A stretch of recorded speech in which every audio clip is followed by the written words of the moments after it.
Science class में 8th class Hindi medium के बच्चों का स्वागत है।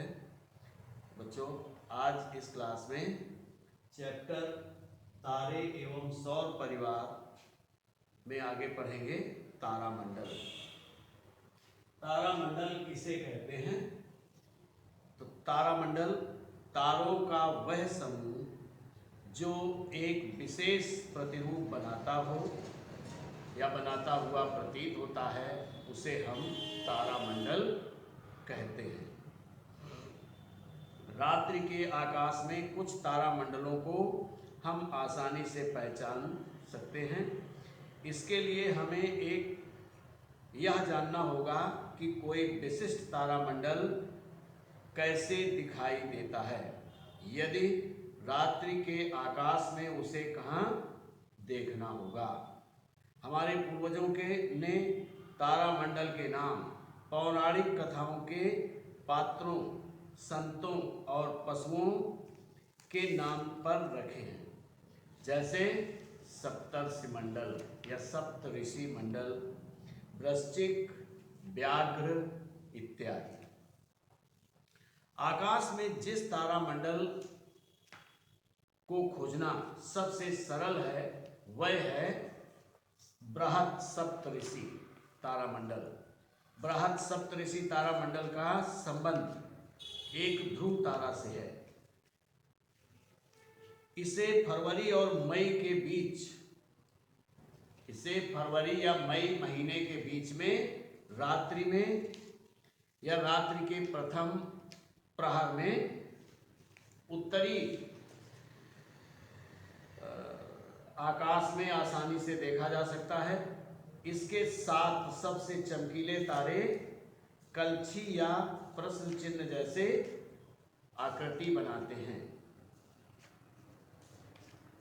इस कलछी की हत्थी में 3 तथा कटोरी में 4 तारे होते हैं।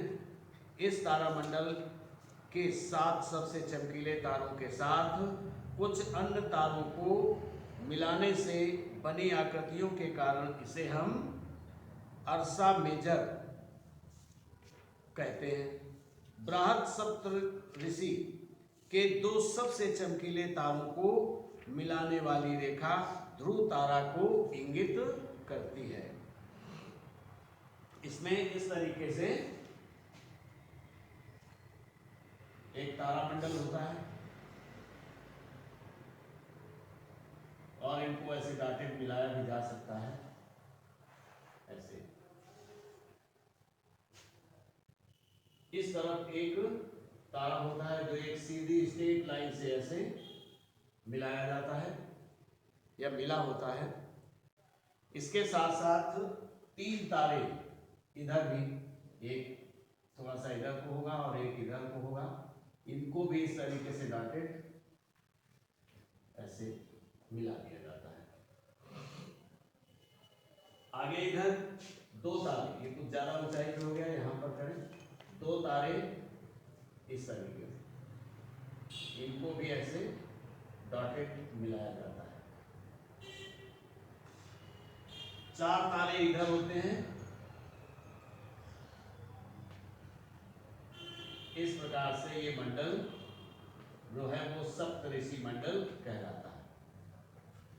इस तरीके से इसमें इस पॉइंट को ध्रुव तारा कहते हैं। ध्रुव तारा। सप्तऋषि मंडल में ध्रुव तारा एक विशेष तारा है। ध्रुव तारा एक दूसरे लगभग समान आकृति के तारामंडल के किनारे पर होता है। इसके साथ सबसे चमकीले तारे भी लगभग बृहत सप्तऋषि जैसी ही आकृति बनाते हुए प्रतीत होते हैं। इस तारामंडल का नाम लघु सप्तऋषि रखा गया है। लघु सप्तऋषि इस मंडल का नाम रखा गया है। यह है लघु सप्तऋषि।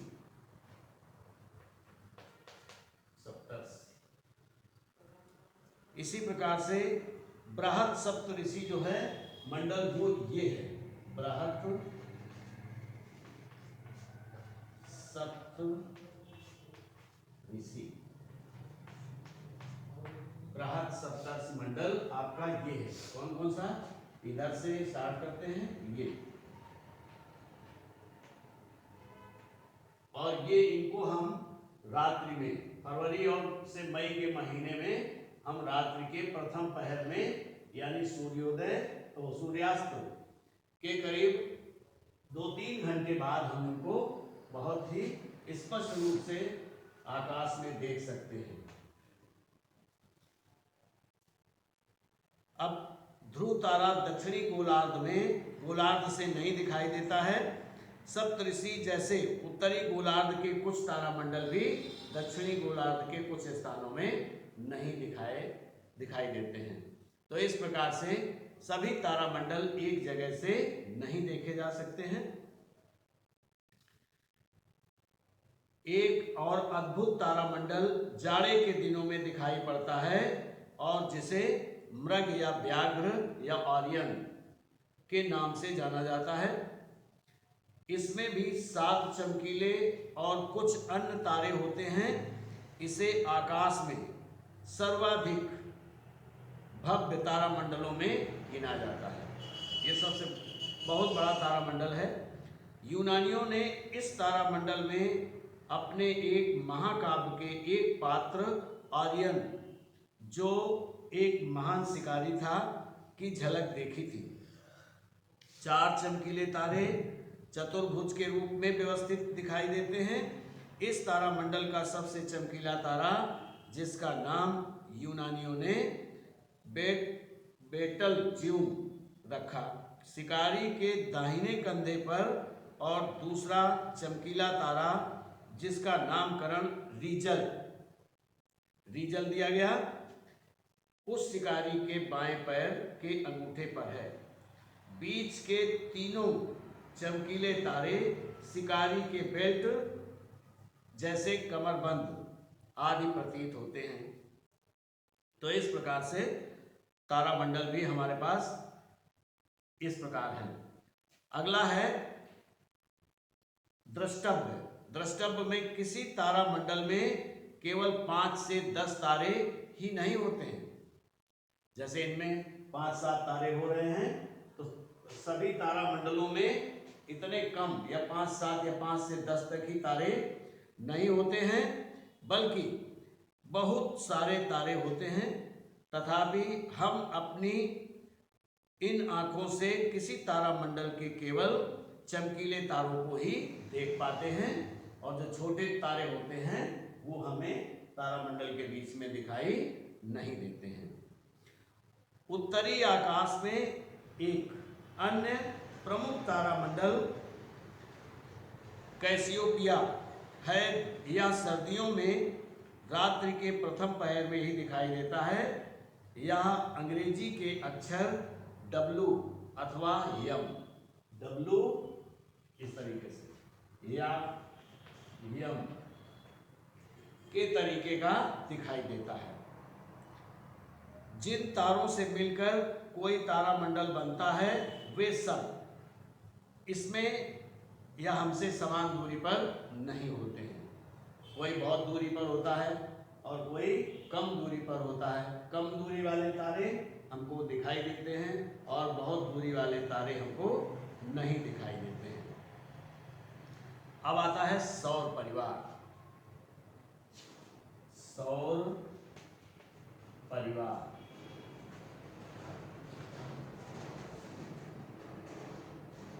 सौर परिवार सूर्य हमारा निकटतम तारा है। सूर्य हमारा निकटतम तारा है। यह निरंतर हर दिशा में विशाल मात्रा में ऊष्मा तथा प्रकाश उत्सर्जित कर रहा है। पृथ्वी की लगभग समस्त ऊर्जा का स्रोत सूर्य ही है। सूर्य तथा इसकी परिक्रमा करने वाले खगोलीय पिंडों से मिलकर सौर परिवार बनता है या बना है। सौर परिवार सूर्य तथा इसकी परिक्रमा यानी सूर्य की ही परिक्रमा करने वाले खगोलीय पिंडों से मिलकर सौर परिवार बना है। इस परिवार में बहुत से पिंड हैं जैसे ग्रह हैं और धूमकेतु हैं, क्षुद्र ग्रह हैं एवं उल्काएं भी हैं। सूर्य तथा इन पिंडों के बीच गुरुत्वाकर्षण बल के कारण ये पिंड सूर्य की परिक्रमा करते रहते हैं। अब आता है ग्रह एवं उपग्रह। जिन आकाशीय पिंडों का अपना प्रकाश नहीं होता है, जिन आकाशीय पिंडों का अपना प्रकाश नहीं होता और जो किसी न किसी के चारों ओर चक्कर लगाते रहते हैं, वो ग्रह कहलाते हैं, वो ग्रह कहलाते हैं।